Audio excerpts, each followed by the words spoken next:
So yan, good morning, good afternoon, good evening, welcome back sa ating channel, Nature Shop.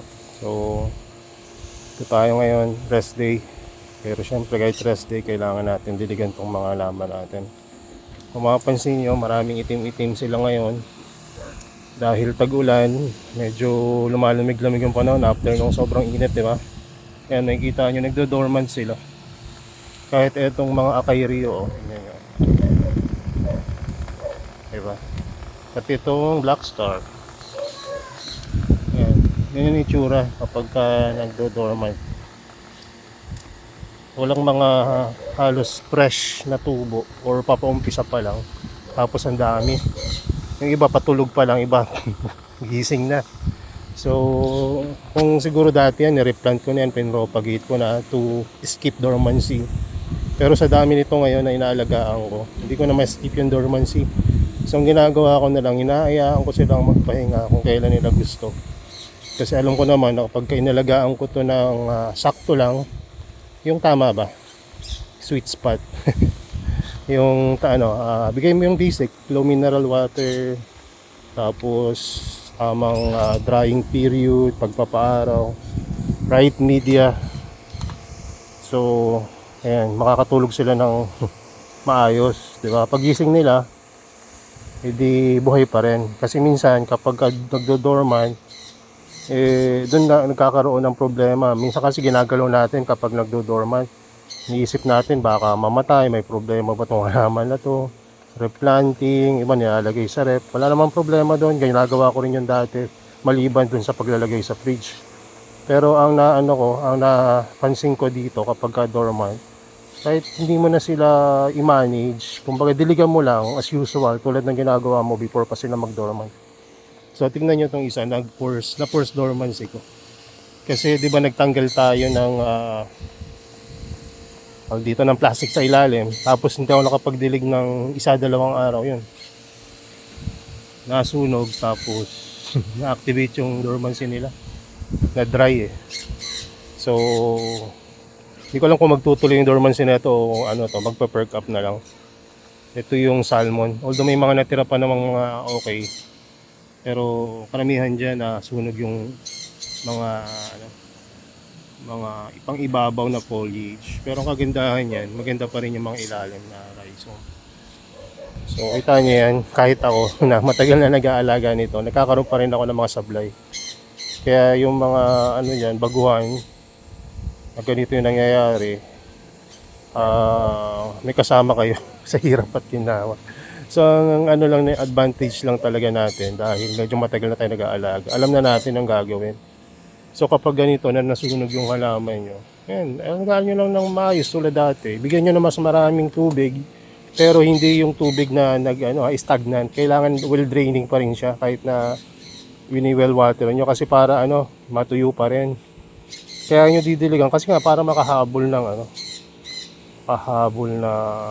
yung lamig niya.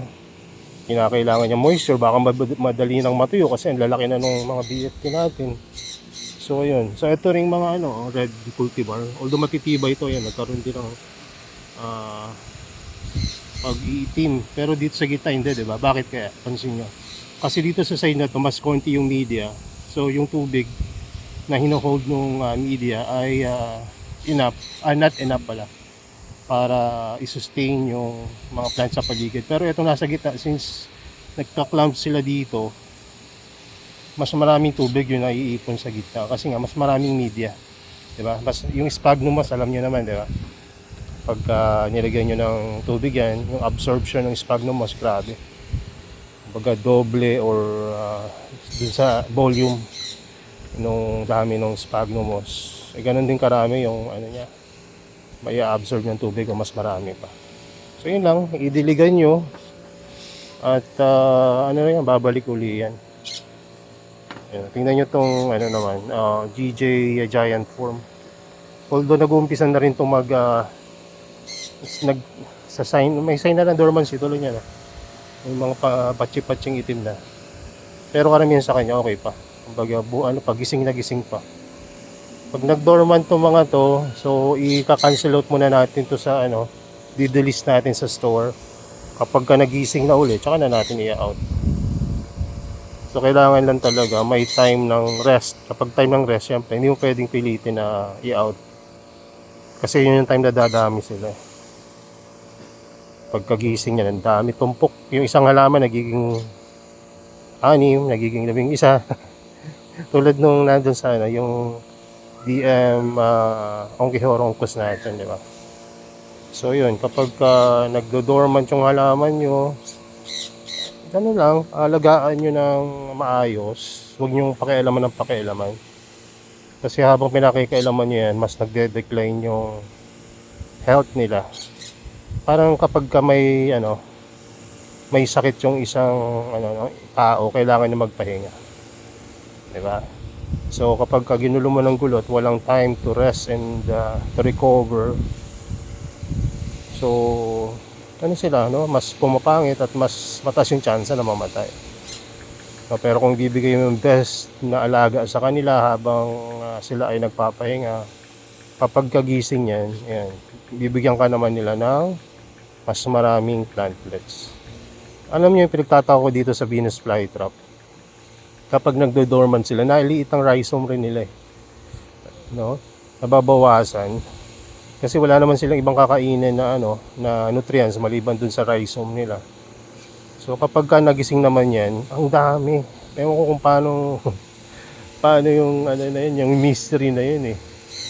Sabi ko, ang liit na ng rhizome, biglang dumami pagkagising. Mag-uumpisa muna sa small plantlets or medium size. Tapos yun, magtutubuan na yung sandamakmak na BFT. So ayun. Alagaan nyo lang na maayos. Always check kung nakaka-absorb ba sila ng enough na moisture.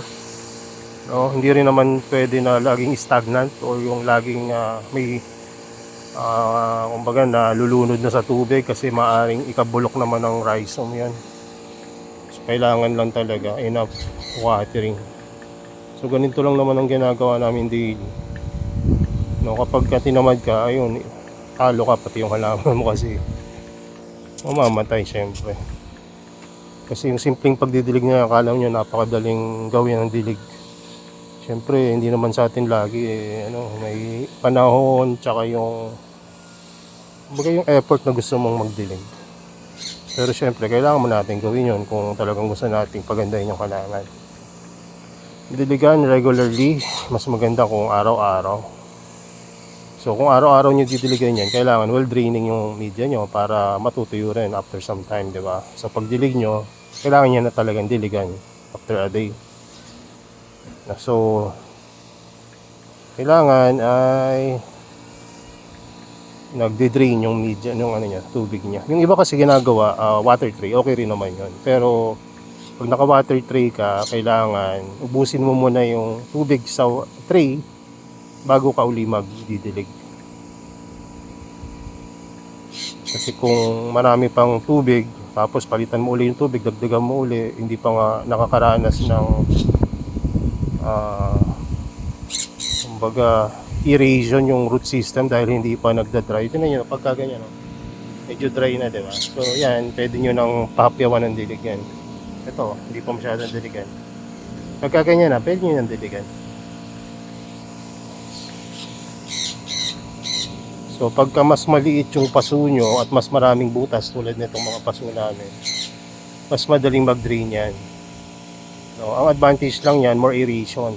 Kaya lang mas maraming tubig ka magagastos kasi nga dilig ka ng dilig.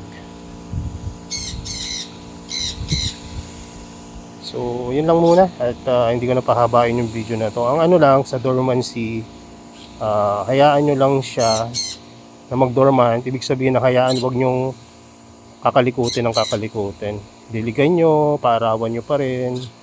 Iwasan na magalaw-galaw, ma-uproot. So kung ipopropagate nyo, pwede rin naman. Pero ang pinaka nakita kong the best sa siguro 7 years namin na pag-aalaga, hayaan lang sila. Kasi pagkagising nila, daig mo pang nag-propagate, mas maraming plantlets yung mabe-benefit ka. Kasi pagka pinropagate mo yan, makakakuha ka sa halimbawa ng 4, 2, Pinakamarami na siguro yung mga 8, pero siyempre mag-uumpisa sa maliit yun. Pero pagka hindi mo siya pinakialaman, hinayaan mo lang siyang mag-dormant, hindi mo siya minanage ng pa-uproot, ang ibigay sa inyo yan, mga 3 hanggang more than 10. Tapos hindi yun mag-uumpisa sa sobrang liit. Mabilis lumaki kasi nakapagpahinga yung halaman eh. So, yun lang muna. At may balita ako sa inyo sa susunod na video. Yun lang, God bless and bye-bye.